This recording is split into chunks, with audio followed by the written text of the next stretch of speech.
হে আমাদের মালিক, আমি আমার কিছু সন্তানকে তোমার পবিত্র ঘরের কাছে একটি অনুর্বর উপত্যকায় এনে আবাদ করলাম, যাতে করে হে আমাদের মালিক এরা নামাজ প্রতিষ্ঠা করতে পারে। তুমি তোমার দয়ায় এমন ব্যবস্থা করো যেন মানুষদের অন্তর এদের দিকে অনুরাগী হয়। তুমি ফলমূল দিয়ে তাদের রিজিকের ব্যবস্থা করো, যাতে ওরা তোমার নিয়ামতের শুকর আদায় করতে পারে। হে আমাদের মালিক, আমরা যা কিছু গোপন করি এবং যা কিছু প্রকাশ করি, নিশ্চয়ই তুমি তা সব জানো। আসমান সমূহে কিংবা জমিনের যেখানে যা কিছু ঘটে, এর কোনোটাই আল্লাহর কাছে গোপন থাকে না। সব প্রশংসা আল্লাহ তাআলার জন্য, যিনি আমাকে আমার এই বৃদ্ধ বয়সে ইসমাইল ও ইসহাক তুল্য দুটো নেক সন্তান দান করেছেন। অবশ্যই আমার মালিক তার বান্দাদের দোয়া শোনেন। হে আমার মালিক, তুমি আমাকে নামাজ প্রতিষ্ঠাকারী বানাও, আমার সন্তানদের মাঝ থেকেও নামাজি বান্দা বানাও।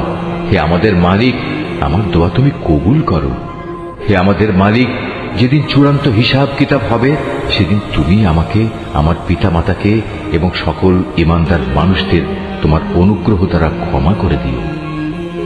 হে নবী, তুমি কখনো মনে করো না এ জালেমরা যা কিছু করে যাচ্ছে তা থেকে আল্লাহ তাআলা গাফিল রয়েছেন। আসলে তিনি তাদের সেদিন আসা পর্যন্ত অবকাশ দিয়ে রাখছেন, যেদিন তাদের চক্ষু স্থির হয়ে যাবে। তারা আকাশের দিকে চেয়ে ভীত সন্ত্রস্ত অবস্থায় দৌড়তে থাকবে। তাদের নিজেদের প্রতি নিজেদের কোনো দৃষ্টি থাকবে না, ভয়ে তাদের অন্তর বিকল হয়ে যাবে। হে নবী, তুমি মানুষদের একটি ভয়াবহ দিনের আযাব আসা থেকে সাবধান করে দাও।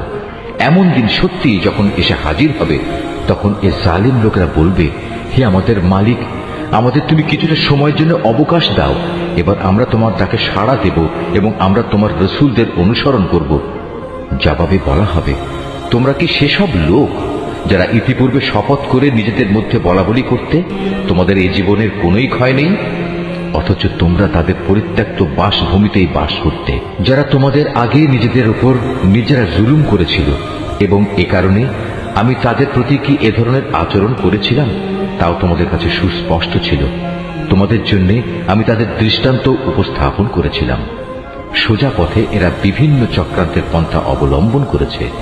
আল্লাহর কাছে তাদের সেসব চক্রান্ত লিপিবদ্ধ আছে, যদিও তাদের সে চক্রান্ত দেখে মনে হচ্ছিল তা বুঝি পাহাড় টলিয়ে দিতে পারবে। হে নবী, তুমি কখনো আল্লাহ তাআলাকে তার নবীদের দেয়া প্রতিশ্রুতি ভঙ্গকারী মনে করো না। অবশ্যই আল্লাহ তাআলা মহাপরাক্রমশালী ও প্রতিশোধ গ্রহণকারী। প্রতিশোধ হবে সেদিন যেদিন এ পৃথিবী ভিন্ন আরেক পৃথিবী দ্বারা পরিবর্তিত হয়ে যাবে। একইভাবে আসমানসমূহ ভিন্ন আসমানসমূহ দ্বারা বদলে যাবে এবং মানুষরা সব হিসাবের জন্য এক মহা ক্ষমতাধর মালিকের সামনে গিয়ে হাজির হবে। সেদিন তুমি অপরাধীদের সবাইকে শৃঙ্খলিত অবস্থায় দেখতে পাবে। ওদের পোশাক হবে আলকাত্রার মতো বিভৎস, তাদের মুখমণ্ডল আগুন আচ্ছাদিত করে রাখবে। এটা এই কারণে আল্লাহ তাআলা প্রতিটি অপরাধী ব্যক্তিকেই তার কর্মের প্রতিফল দেবেন। অবশ্যই আল্লাহ তাআলা হিসাব গ্রহণে অত্যন্ত তৎপর। এ কোরআন হচ্ছে মানুষের জন্য এক মহা পয়গাম, যাতে করে এই গ্রন্থ দিয়ে পরকালীন আযাবের ব্যাপারে তাদের সতর্ক করে দেয়া যায়। তারা যেন এর মাধ্যমে এও জানতে পারে তিনি একমাত্র মাবুদ।